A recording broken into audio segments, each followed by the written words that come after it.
আপুটা আসছিল নাক ফুটা করতে। এই প্রথম নাক ফুটা করবে, এই জন্য একটু নার্ভাস ছিল।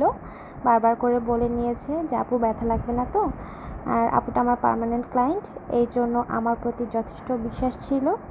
তো আমি আগে চিহ্নটা করে আপুকে দেখাই নিলাম যে আপু ঠিক আছে কিনা। আপু বললো তোমার যেটা ভালো মনে হয় তুমি সেটা করো। তারপরে আমি নাকটা পয়েন্ট করে নিলাম।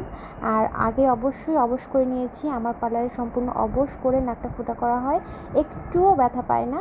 এখানে যখন আমি গানটা ক্লিক করি তখন কিন্তু হচ্ছে একটু শব্দ হয়, যার কারণে আপু একটু চমকে উঠেছে, কিন্তু মোটেও ব্যথা লাগেনি। আপু একদম টোটালি হাসছে।